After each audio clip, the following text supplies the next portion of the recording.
ఎద్దేడిచిన వ్యవసాయము నిలవదు కనుక నిలవదు, రైతేడ్చిన రాజ్యము ఉండదు కనుక ఉండదు. చరిత్ర ఒకటి ఉన్నది. ఓ రేవంత్ రెడ్డి, అది తెలుసుకో. ఓ నా రేవంత్ రెడ్డి, నువ్వు అనుకుంటున్నావు తెలంగాణ స్వరాష్ట్ర సాధన కొరకు తన డిప్యూటీ స్పీకర్ పదవిని, తన యొక్క పార్టీ పదవిని గట్టి పోసలాగా విశ్లేషణ తెలంగాణ రాష్ట్ర ప్రధాన గౌరవనీయ కేసీఆర్ గారికి నువ్వు మొన్న స్టేషన్ గన్పూర్ లో వచ్చి ఏం మాట్లాడినావో విధవా రేవంత్ రెడ్డి. తెలంగాణ రాష్ట్రాన్ని తెచ్చిన బాపు జాతిపిత, తెలంగాణ జాతిపిత కేసీఆర్ అనేది యావత్ ప్రపంచానికే తెలుసు.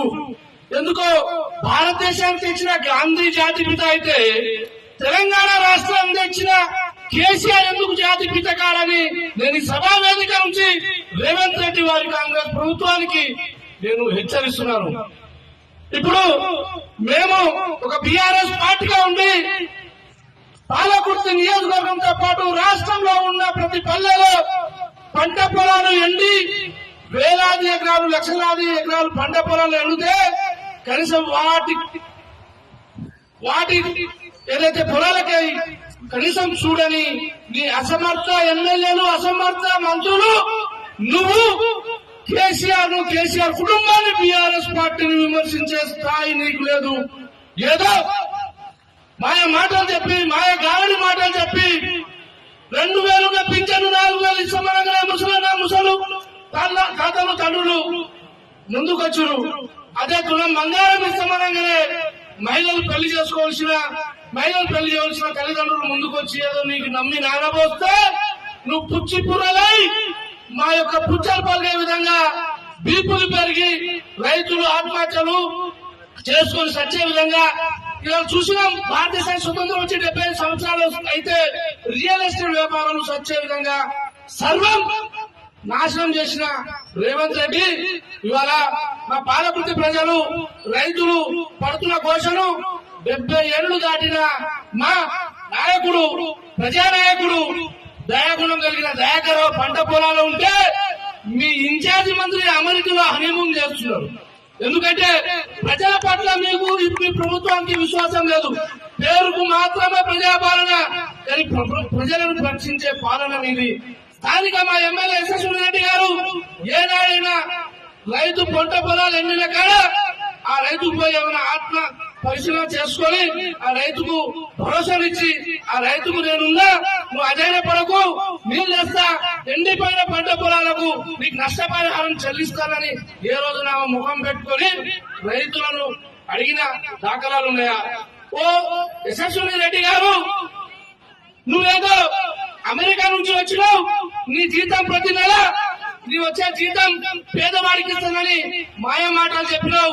నీకు అమెరికాలో కంపెనీలు ఉన్నాయి, ఆ కంపెనీలలో ఈ నియోజకవర్గ ప్రజల యువతను తీసుకెళ్లి ఆ కంపెనీలో పెట్టుకుంటా అన్నావు. ఇప్పటికి 15 నెలలైంది. యశస్వి రెడ్డి గారు 15 × 3 దాదాపు 50 లక్షల జీతం వచ్చింది నీకు. ఆ 50 లక్షల జీతం ఏ పేదవాడికి ఇచ్చినావో చెప్పాలి. ఈ సభాముఖంగా మీరు ప్రశ్నిస్తున్నాం. అదేవిధంగా ఈ 15 నెలల కాలంలో ఎంతమంది నిరుద్యోగ యువకులను ఈ అమెరికా కంపెనీలో తీసుకుపోయినావో చెప్పాలి.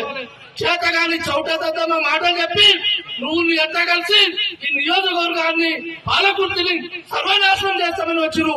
కానీ చూస్తూ ఊరుకోము. మీ యొక్క ఆగడాలను ప్రజలు పసిగట్టున్నారు. ప్రజలు పసిగట్టి రాబోయే రోజుల్లో ఎన్నికల రూపంలో మీరు తిరిగి మళ్ళీ అమెరికా వెళ్లే విధంగా నియోజకవర్గ ప్రజలు చూస్తున్నారు. పోరాటాల పుట్టి గడ్డ పాలకుర్తి గడ్డ, ఈ గడ్డలో అబద్ధాలు నడవవు, అలజడులు నడవవు, అరాచకాలు నడవవు. నువ్వు ఆ కార్యకర్తలను ఎవరైనా ప్రశ్నిస్తే వాళ్ళపై కేసులు పెట్టి వ్యక్తిగతంగా లేని కనికట్టులు చేసి పోలీసుల మీద మీ ప్రతాపం చూసి మా మీద ఎన్ని కేసులు పెట్టినా వాటిని మేము గట్టిపోతున్న విశ్లేషి నీ పట్ల నీ యొక్క ప్రభుత్వం పట్ల మేము నికచ్చిగా ఉండి బీఆర్ఎస్ పార్టీ పరంగా ఈ నియోజకవర్గ ప్రజలకు అండదండగా ఉండి ప్రజలకు జరుగుతున్న అన్యాయాన్ని మేము ఎదిరిస్తాం, ప్రశ్నిస్తాం. ఇప్పటికైనా ఎండిన పంట పొలాలకు ఇప్పుడు అసెంబ్లీ సమావేశాలు జరుగుతున్నాయి. అందులో నువ్వు కనుక నియోజకవర్గ ఎమ్మెల్యే అయితే నువ్వేదో పెద్దగా పోలీస్ స్టేషన్ గురించి కాదు, అక్కడ ఎంపీడీ ఆఫీస్ గురించి కాదు, ఎండిన పంట పొలాలకు 25,000 రూపాయలు నష్టపరిహారం